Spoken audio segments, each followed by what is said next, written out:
Father is a word that evokes intense emotion in all of us.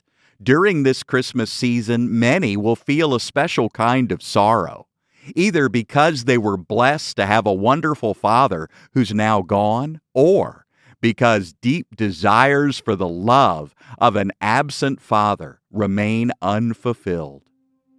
For unto us a child is born, unto us a son is given, and the government shall be upon his shoulder. And his name shall be called Wonderful Counselor, the Mighty God, the Everlasting Father, the Prince of Peace. Of the increase of his government and peace there shall be no end, upon the throne of David and upon his kingdom, to order it and to establish it with judgment and with justice from henceforth ever forever. The zeal of the Lord of hosts will perform this. Isaiah 9:6-7. When you hear Jesus referred to as a father, what kind of reaction does that evoke? Pain? Joy? Perhaps there's an opportunity this Christmas to experience healing and reclaim what you've lost. Hello, and welcome to another episode of the Heartbeat of Faith podcast. I'm Dr. Andrew Farley. It's been a joy joining you each day as we seek God's truth in the greatest stories ever told. It's Christmas, and we've been looking at Jesus through Isaiah 9. Isaiah holds a Christmas prophecy about the birth of the Messiah. Isaiah gives Jesus 5 names: Wonderful, Counselor, Mighty God, Everlasting Father, and the Prince of Peace. Today, we look at the title, Everlasting Father. Isaiah isn't confusing God the Son with God the Father. As it is with all his titles, Isaiah is communicating the character traits of Jesus Christ. He embodies all the strong, nurturing, and wise qualities of our Heavenly Father. Jesus walked up to the women weeping and asked, "Why is everyone making such a commotion? The child is only sleeping." The woman scoffed at him. His words seemed insensitive and almost evil. However, behind Jesus' questions were a promise. He took Jairus, his wife, and the 3 men with him upstairs. They entered the door, and there, lying on the bed, was the girl's lifeless body. She could not have been more than 12. Her once rosy cheeks were white. Jesus walked over to her body slowly and knelt by the side of her bed. He held her little hand in his. Jesus' eyes watered as he held the little girl. Death was never God's intention. He is the author of life. Jesus kissed the little girl's hand and said, "Talitha kumi," which means, "Little girl, arise." The girl's chest began to rise steadily up and down. Color was slowly returning to her face. Jesus smiled as her beautiful brown eyes opened. She sat up, stretched, and yawned as if she had awoken from a long nap. Jesus laughed with joy as the others in the room awed in amazement. The Bible puts a heavy emphasis on fatherhood. Fathers are responsible for leading their families through chaos and uncertainty. Jacob was responsible for protecting his family from imminent threat. Jacob lingered there for the night. He sent out droves of gifts of cattle, goats, and other livestock before him to gain favor with Esau. Yet there was no predicting how Esau would receive his gifts, for he pursued Jacob with 400 men behind him. That same night, Jacob arose with his wives and 11 children and sent them across the stream of Jabbok. He sent them away to be safe with everything else he had in his possession. Jacob was left alone until a man sprang up from behind him. The Bible doesn't give us many examples of excellent fathers. Instead, there seems to be a pattern of sin, neglect, and even idolatry that trickled down to the children. The stories of Israel's kings are a good example of this. Each son seemed doomed to repeat the sins of his father before him. The sins of Solomon were seen in his son Rehoboam, which eventually led to the splitting of Israel.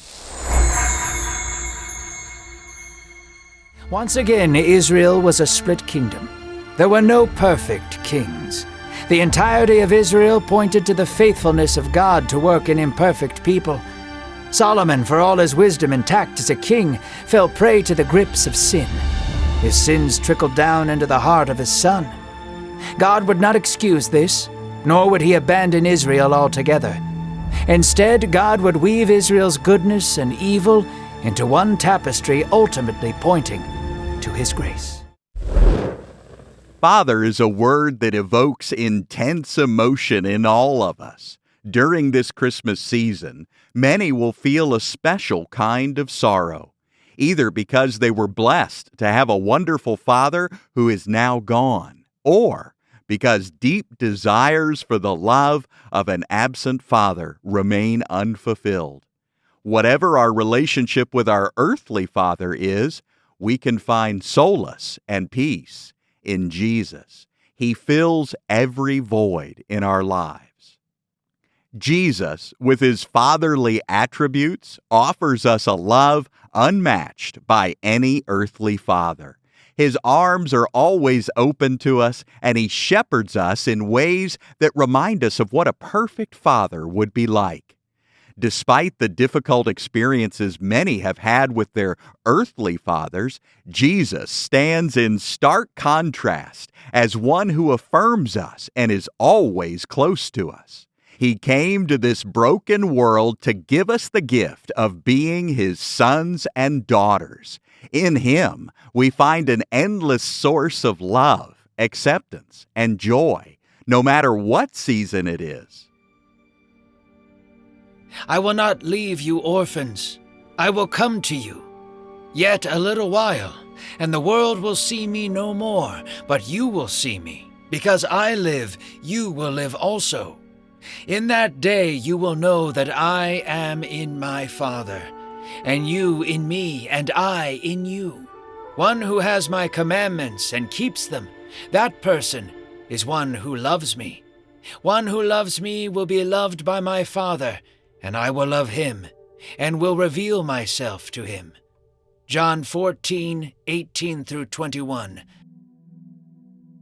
Jesus, our everlasting Father, is the embodiment of love, grace, and forgiveness. He extends his arms wide open as you're a member of his family. Through his sacrifice on the cross, he qualified you to be a part of his eternal kingdom. You're not just a distant observer, but a cherished member of his family. His love for you is unending, and his grace is boundless. In him, you find acceptance, belonging, and a sense of purpose. You're chosen, loved, and deeply valued. So, my friend, rest in the assurance that you are forever embraced by the everlasting Father who will never let you go. His love for you is unwavering, and his forgiveness is unconditional. Allow his love and grace to inspire and empower you as you walk in the fullness of your identity as a beloved child of God. Thank you for listening to today's episode of the Heartbeat of Faith podcast. If you enjoyed today's episode or learned something new about the Bible, share it with a friend or family member. Download the pray.com app. And for more encouragement in God's grace, visit andrewfarley.org. That's andrewfarley.org.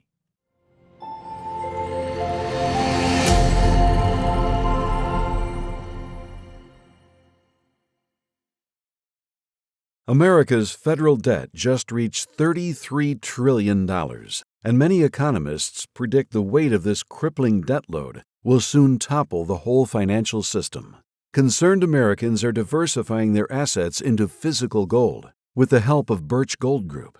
If you want a physical asset held in a tax-sheltered retirement account, you should call Birch Gold too. But learn for yourself. Text the word heartbeat to 989898, and they'll send you a free info kit on gold. If you have an IRA or a 401k from a previous employer just gathering dust, Birch Gold can help you convert it into an IRA in gold, and you don't have to pay a penny out of pocket. Text Heartbeat to the number 989898 to claim your free info kit on gold. There's no cost or obligation, so do it now. Text Heartbeat to 989898.